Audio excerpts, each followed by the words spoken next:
So welcome to विज्ञान की दुनिया। तो आज से हम रेजिस्टेंस स्टार्ट करेंगे एंड आज का वीडियो फर्स्ट लेक्चर होने वाला है रेजिस्टेंस के ऊपर। एंड इस वीडियो में सिर्फ हम बेसिक वही डिराइवेशन फार्मूला वगैरह देखेंगे। तो इसमें सिर्फ बेसिक स्टेप्स होगा आज की वीडियो में एंड नेक्स्ट वीडियो से एप्लीकेशन आएगा, बहुत ही मज़ा आने वाला है। तो लेट्स स्टार्ट द वीडियो यार। सो नाउ तो ये अगर सीरीज़ में लगा हुआ है, मतलब ये जो सर्किट अगर सीरीज़ में अरे भाई पता है ना सीरीज़ क्या होता है, अगर एक के बाद एक लगा हुआ होता है तो वो उसे सीरीज़ कॉम्बिनेशन कहा जाता है। एंड सीरीज़ कॉम्बिनेशन में मान लो इसका इस रेजिस्टर का रेजिस्टेंस R1 है, इस रेजिस्टर का रेजिस्टेंस R2 है एंड इस रेजिस्टर का रेजिस्टेंस R। इस सीरीज़ कॉम्बिनेशन में सबसे इम्पॉर्टेंट जो चीज़ आपको याद रखना पड़ेगा कि करंट कांस्टेंट रहता है थ्रू द होल सर्किट। यही सबसे इंपॉर्टेंट चीज़ है भाई, याद कर लो।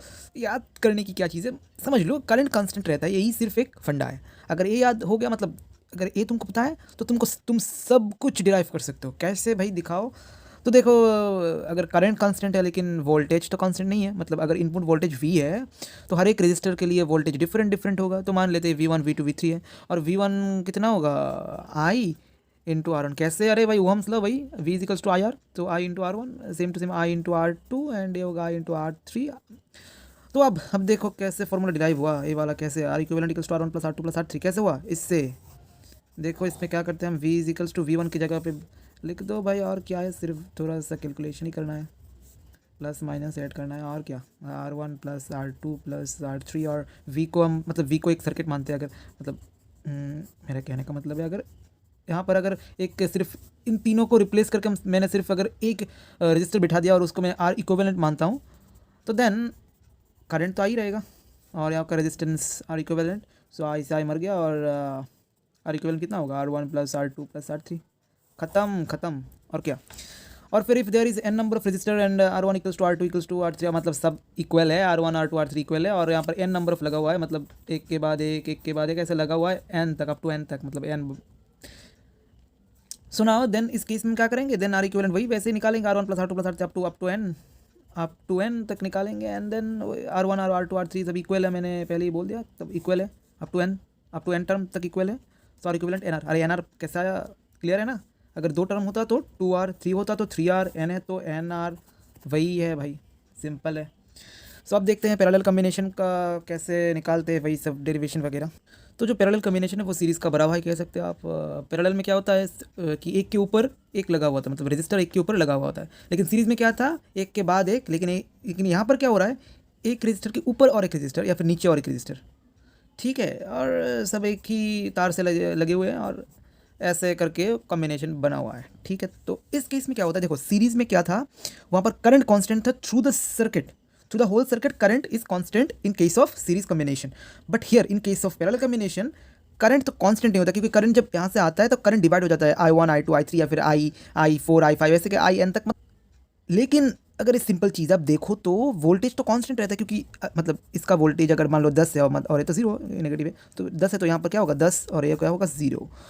तो वोल्टेज तो दोनों छोर पे कांस्टेंट रहता है, लेकिन करंट डिवाइड हो जाता है। और पिछली कंडीशन में क्या था, सीरीज़ में क्या था, करंट कांस्टेंट रहता है, लेकिन यहाँ पर वोल्टेज कांस्टेंट रहता है। अच्छा देखो, तो एक चीज़ क्या हम लिख सकते हैं कि I equals to I1 plus I2 plus I3, या फिर और होगा तो I4 plus I5 up to IN। क्या हम इस चीज़ को लिख सकते हैं, यही है इस चीज़ का मूल मंत्र। अगर हाँ, तो अब इस चीज़ से कैसे डिराइव हुआ, सिंपल है भाई। अगर इस पूरे सर्किट को मैं एक रजिस्टर में कन्वर्ट कर दूँ और एक वो वोल्टेज लगा दूँ, और ये जो रजिस्टर लगाया इसका रेजिस्टेंस है R इक्विवेलेंट, और R इक्विवेलेंट क्या आएगा,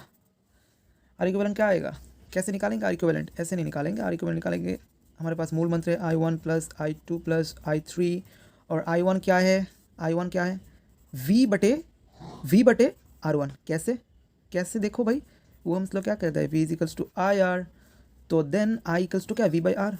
तो वहाँ से आया, अरे सिंपल चीज़ आपको पता होगा। तो V तो I2V वैसे ही V into R2 and V divide R3। और मैं यहाँ पर V कांस्टेंट क्यों ले रहा हूँ पता है ना, क्योंकि दोनों छोर पे, क्योंकि सब तारीख ही छोर पे लगा हुआ है, और दोनों छोर पे एक वोल्टेज कांस्टेंट है। और इस I को मैं क्या लिखूँगा, और इस I को लिखूँगा कि V divided by R equivalent. V भी सब मट जाएगा, तो 1 बाई R इक्विवेलेंट क्या आएगा, 1 by R1 plus 1 by R2 plus 1 by R3, बस ख़त्म, वही है।